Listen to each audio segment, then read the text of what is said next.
चंपावन गांव जो कभी हरा भरा हुआ करता था, वो पिछले 1 साल से बारिश न होने की वजह से पूरी तरह बदल चुका था। जो पेड़ कभी सीधे और हरे खड़े रहते थे, आज वही पेड़ सूखे झुके हुए खड़े थे। जिन खेतों में कभी हरी भरी फसल उगती थी, आज उन खेतों में सिर्फ सूखी मिट्टी और दरारें हैं। हे देव, हे बाबा भैरवनाथ, अब तो मानो अरसा बीत गया है। अब तो बचा लो अपने इस चंपावन को। ये किसका श्राप आ लगा प्रभु? मंदार चुपचाप वहीं बैठा रहता है। तभी उसका पुराना दोस्त सुधीर वहाँ आता है। अरे मुझे लगा ही था तुम यहाँ मिलोगे भाई। अरे मंदार भाई, कब तक इस बंजर मिट्टी को टटोलते रहोगे? ये गांव अब नहीं बचने वाला। मैं अब भी कह रहा हूँ, चले जाओ आप भी यहाँ से। जिस मिट्टी ने मुझे जन्म दिया है, जिस मिट्टी में मैं पला बढ़ा, उसे मैं अकेला कैसे छोड़ दूं? ऐसा नहीं हो सकता। इस मिट्टी में आज भी मेरी माँ की हाथ की रोटियों की सुगंध और मेरे बाबूजी की दिन रात की हुई मेहनत है भाई। हाँ, ठीक है भाई, जैसी तुम्हारी मर्जी। मैं तो बस ये कहने आया था कि मैं और मेरा परिवार भी अब ये गांव छोड़कर जा रहे हैं। मंदार कुछ पल उसकी ओर देखता है। उधर सुधीर भी वापस चल पड़ता है।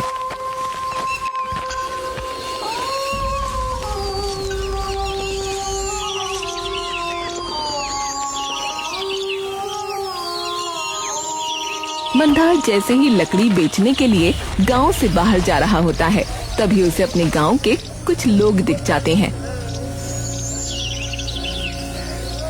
मंदार चुपचाप उन लोगों को वहीं खड़ा देखता रहता है। धीरे धीरे पूरा गांव खाली होता जा रहा है।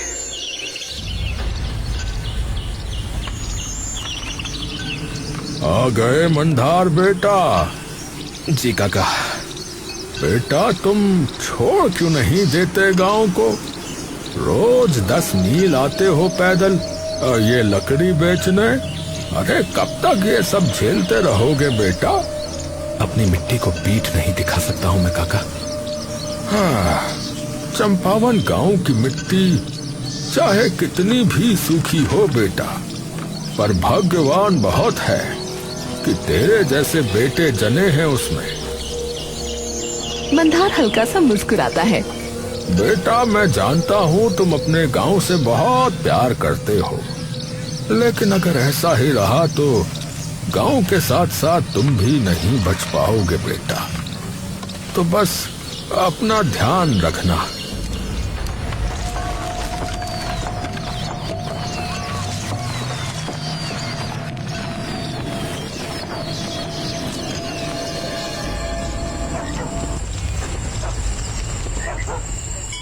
बाबा, आप तो इस गांव के रक्षक हैं ना?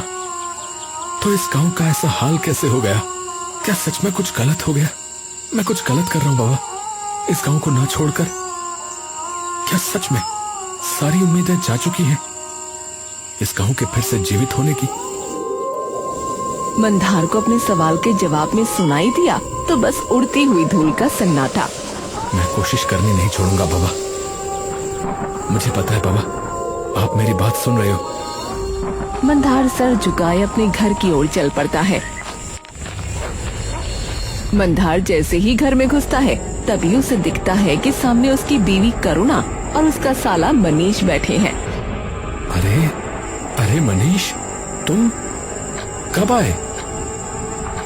मनीष बिना कुछ कहे अपना सर झुका लेता है और तभी मंदार की नजर करुणा के बगल में रखे 2 बंद कपड़ों की गठरियों पर पड़ती है। करुणा, तुम कहाँ जा रही हो? और ये कपड़ों की गठरियाँ क्यों बांधी हैं? मैं अब आपके साथ नहीं रह सकती। मैं जा रही हूँ अपने घर वापस। आपको जब बुद्धि आ जाए और आप इस गांव को छोड़ने का मन बना लो तो मुझे लेने आ जाना, वरना आपके साथ मैं भी भूखी मर जाऊंगी। अरे पर ये हमारा गांव है, इसे छोड़ के कैसे जा सकते हैं? हमारा नहीं, आपका गांव है और ये गांव कुछ दिनों में खत्म होने वाला है। आप समझ क्यों नहीं रहे हैं? सारे खेत सूख चुके हैं, कुएं का पानी एकदम काला पड़ चुका है। जहाँ कभी नदी हुआ करती थी, आज वहाँ बस रेत है। रोज आप न जाने कितनी मीलों दूर से पानी भर कर लाते हैं, लकड़ी बेचने के लिए भी आपको दूसरे गांव में जाना पड़ रहा है, क्योंकि इस गांव में तो कोई रहा ही नहीं। लेकिन फिर भी आप अपनी जिद पर अड़े हुए हो। मैं अभी भी कहती हूँ, चलो हमारे साथ। मंदार बिना कुछ बोले अपना सर झुका लेता है।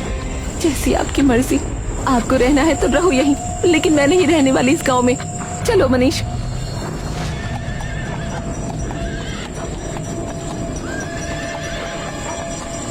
मंदार का हौसला अब पूरी तरह से बिखर जाता है। क्या सच में अब कोई उम्मीद नहीं है बाबा? क्या आप अपने गांव को यूं ही तबाह हो जाने देंगे?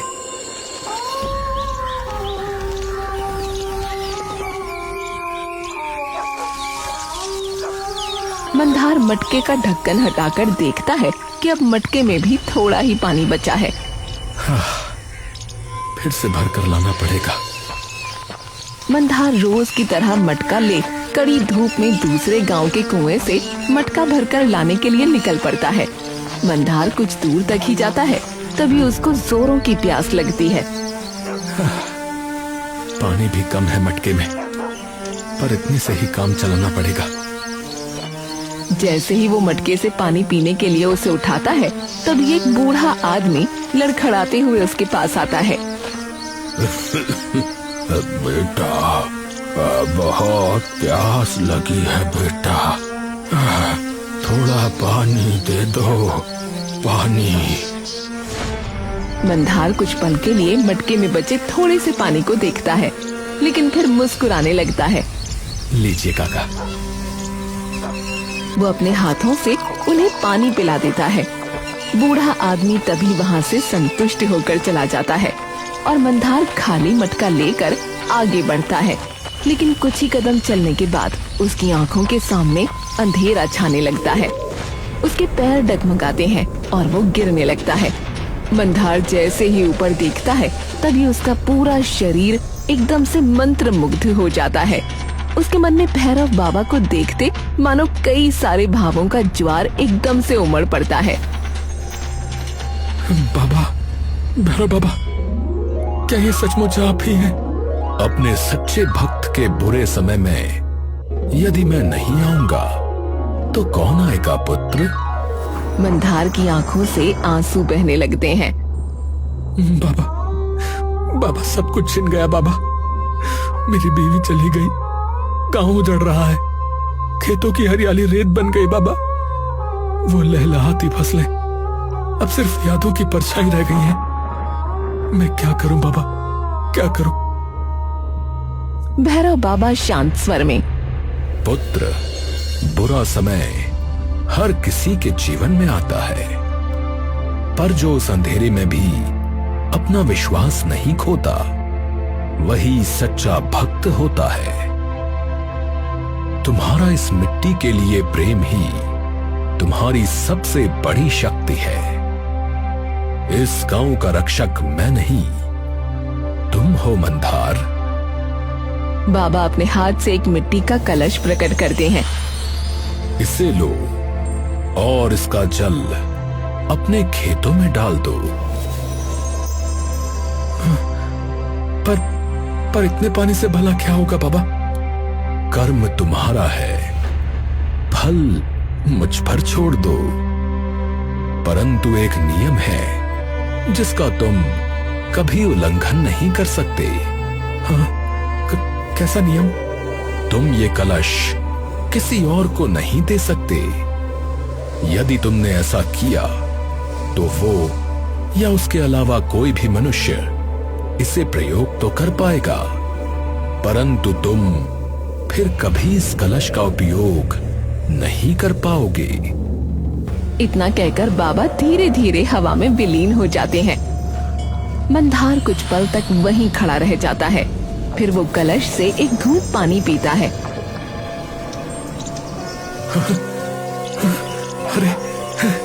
अरे ये तो कभी नहीं हो रहा है, ये तो कभी नहीं हो रहा है।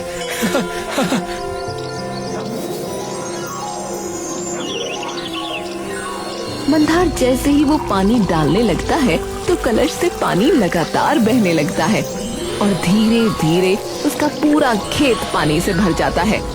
मंदार घुटनों के बल गिर जाता है, आंखों से आंसू बहते हैं। मुझे पता था मेरी मातृभूमि और मेरे बाबा कभी मेरा साथ नहीं छोड़ेंगे। मुझे पता था।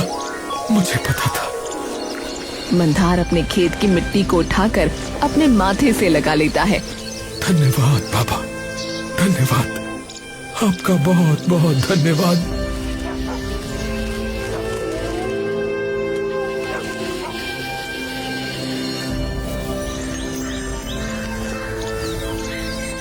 अगले दिन की सुबह होते ही मंदार अपने हल के साथ उसके खेत में पहुंच जाता है और देखता है कि कल तक जो जमीन फटी हुई थी आज वही नमी से भरी हुई है, जिसे देख उसकी आंखों में फिर से उम्मीद भर जाती है।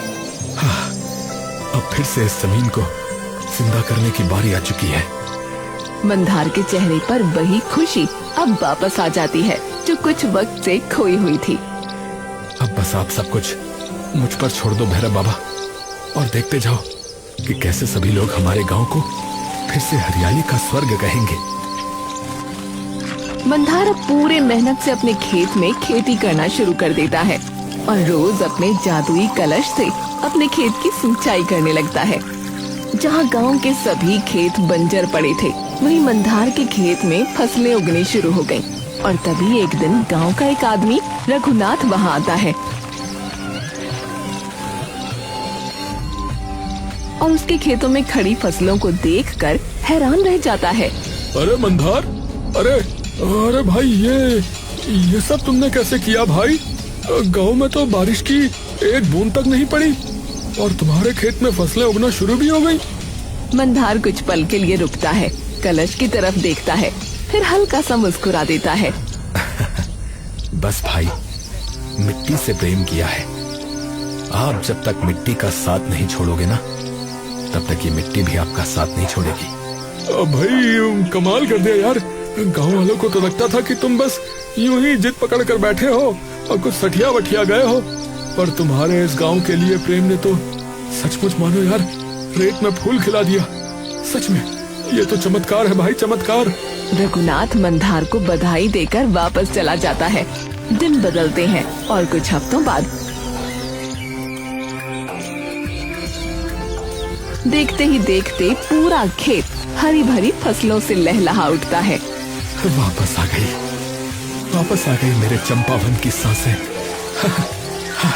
लेकिन तभी उसकी नजर आसपास के खेतों पर पड़ती है, जो कि अभी भी सूखे फटे हुए थे।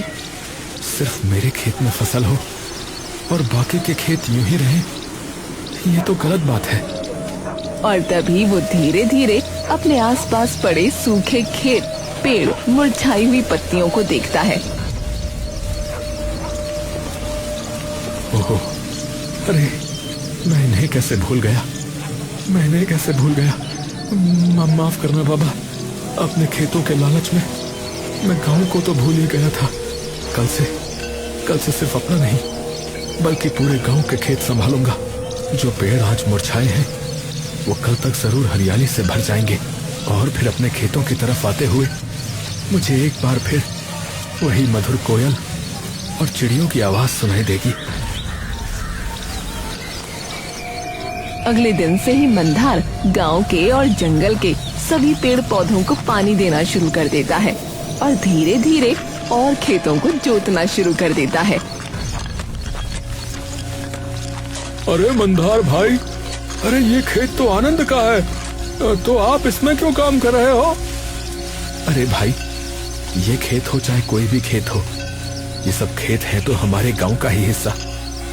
तो अगर इनका ध्यान हम गांव वाले नहीं रखेंगे तो कौन रखेगा भला? अरे भाई, तुम्हारा इस गांव के लिए भाव देखकर सच में मेरा मन भर आता है, पर ये सब कर कैसे रहे हो भाई? इसकी सिंचाई का पानी कहाँ से ला रहे हो? सब भैरव बाबा की कृपा है भाई। रघुनाथ बिना कोई बात वहाँ से चला जाता है। समय बीतता है। अब वो समय भी आ जाता है जब मंदार के खेतों की फसल पूरी तरह पक चुकी थी। आज तक इतनी ज्यादा और अच्छी फसल कभी नहीं आई थी मेरे खेतों में। मंदार पूरी फसल काटता है और बाजार ले जाकर बेच आता है।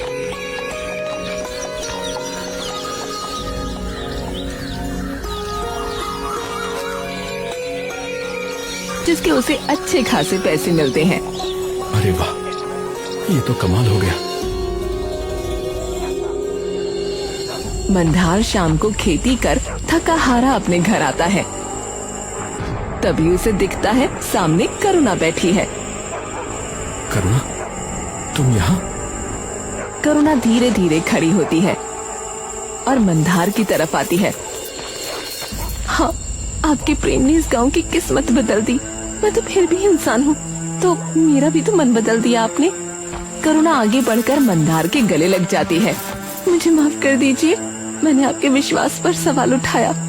मंदार हल्का सा मुस्कुराता है और उसकी आंखें नम हो जाती हैं। कोई बात नहीं, अब हम दोनों मिलकर सब ठीक करेंगे। अगले दिन से करुणा और मंदार दोनों सारे खेत में काम शुरू कर देते हैं। मंदार और करुणा एक खेत में फसल काट रहे होते हैं कि तभी आनंद वहाँ आता है। अरे अरे, ये तुम क्या कर रहे हो भाई? मंदार उसकी ओर देखता है। अरे ये खेत तो मेरा है, तो फसल भी तो मेरी हुई। अरे तुम क्यों काट रहे हो उसे? करुणा आगे आती है। जब ये खेत सूखा पड़ा था तब तो आप इसे छोड़कर चले गए थे। ये फसल हमने उगाई। अरे भाई, जमीन मेरी है तो फसल भी तो मेरी ही होगी।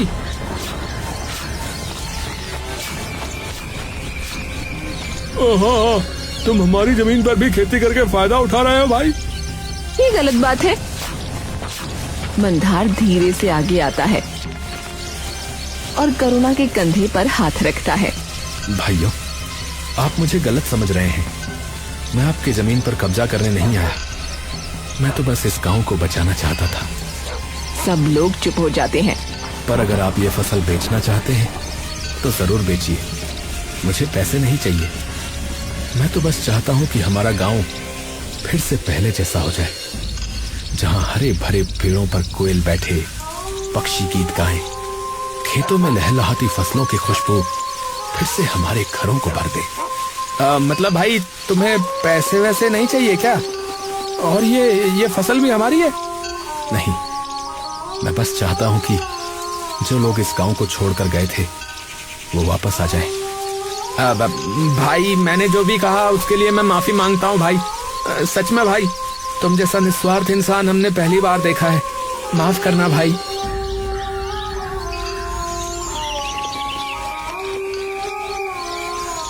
कुछ दिन बाद गांव में रौनक लौट आती है।